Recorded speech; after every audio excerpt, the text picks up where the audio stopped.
میرے مالک ہم سب کی خطائیں معاف کر دے، ہم سب سے درگزر فرما اور ہم سب کے باطن کو ستھرائیاں دے دے، ہمارے اندر کو پاکیزگیاں دے دے۔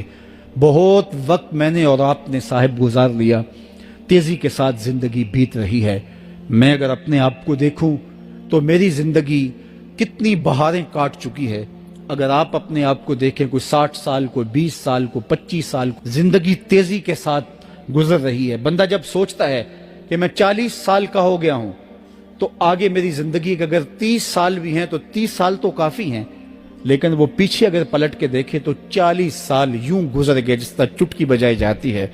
جب چٹکی بجانے کے وقت میں 40 سال گزر گئے محسوس ہوتے ہیں، تو جو باقی 30 سال اگر ہوئے بھی، وہ تو گمان ہے میرا، وہ تو گمان ہے آپ کا، ہمیں تو ایک سانس کا بھی نہیں پتا۔ پوچھا گیا زندگی اور موت کے بارے میں کیا خیال ہے؟ کہا فجر پڑی ہے، پتہ نہیں ظہر پڑھ سکیں گے یا کہ نہیں۔ کہا اتنی لمبی امیدیں لگائے بیٹھے ہو، کہا ظہر پڑی ہے، پتہ نہیں عصر پڑھنے کا موقع نصیب ہوتا ہے کہ نہیں۔ کہا یہ بھی طول عمل ہے۔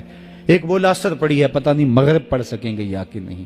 کسی نے کہا ایک رکعت پڑی ہے، پتہ نہیں دوسری رکعت بھی پڑھنا نصیب ہوتی ہے یا نہیں۔ کہا یہ سب تمہارے منہوں کی باتیں ہیں، میں تو کہتا ہوں ایک طرف سلام پھیرا ہے، پتہ نہیں دوسری طرف سلام بھی پھیر سکیں گے یا کہ نہیں۔ کیا موت اتنی قریب نہیں ہے؟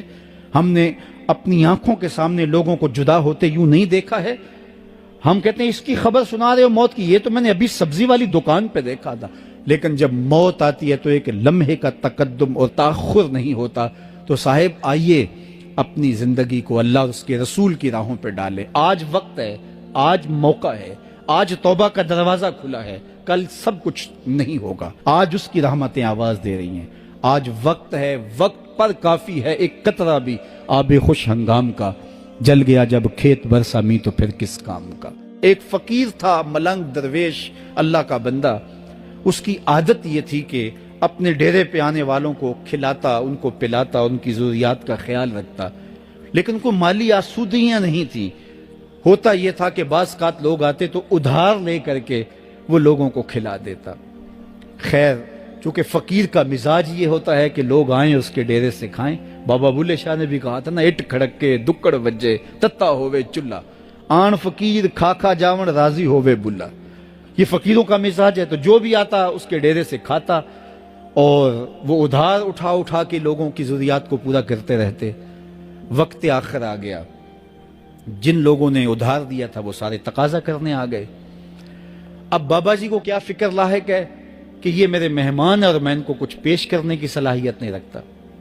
ایک بچہ تھا، وہ کچھ سامان بیچ رہا تھا، پتیسا بیچ رہا تھا یا کوئی اور چیز بیچ رہا تھا۔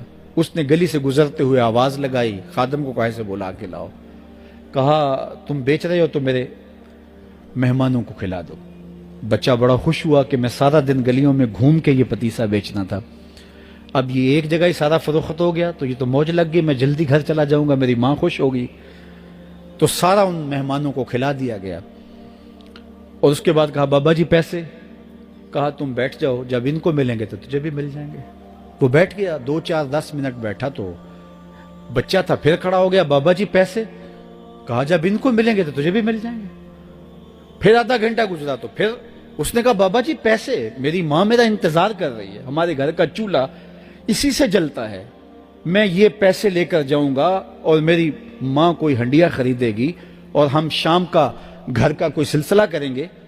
کہا بیٹا جب ان کو ملے گا تو تجھے بھی مل جائے گا۔ بچے نے رونا شروع کر دیا، یتیم بچہ تھا، اس کا سارا آسرا یہی تھا، اس نے رونا شروع کر دیا۔ جب بچہ رویا اللہ کی رحمت کو جوش آیا۔ کوئی مرید نذرانہ لے کے ان بزرگوں کے پاس آ گیا اور اشرفیوں کی بھری ہوئی تھیلی پیش کی۔ وہ اتنے پیسے تھے کہ اس بچے کو بھی دیے، جتنے لوگ آئے تھے سب کا قرض چکایا، کہا جاؤ گھروں کو۔ تو سب نے کہا بابا جی ہم صبح سے بیٹھے ہوئے تھے تو یہ نذرانہ دینے والا صبح سے نہیں آیا تو اب کیسے آ گیا؟ کہا صبح سے تمہارے اندر کوئی رونے والا نہیں تھا، ایک رونے والا آیا تو باقیوں کا بھی کام بن گیا۔ بعض اوقات کسی ایک شخص کی وجہ سے باقیوں کی خطائیں بھی معاف ہوتی ہیں۔ آج ہم اجتماعی طور پہ تا حد نظر اندر باہر اوپر نیچے اتنے لوگوں کے ہجوم میں اللہ کی بارگاہ سے یہ توقع رکھتے ہیں کہ مالک کتنے ہجوم میں کوئی ایک تو ہوگا جو تیرا لاڈلا ہوگا، کوئی ایک تو ہوگا جو تیرا بہت قریبی ہوگا، کوئی ایک تو ہوگا جس پہ تیری رحمتیں برسیں گی، تو مالک اس کے صدقے سے ہماری خطائیں بھی معاف کر دے، ہمارے گناہ بھی معاف کر دے۔ کوئی ایک رونے والی آنکھ مل گئی تو باقیوں کا بھی کام بن جائے گا۔ اٹھ فریدا ستیا تے میلہ ویکھن جا، وت کوئی بخشیا مل جاوے تے توں ہی بخشیا جا۔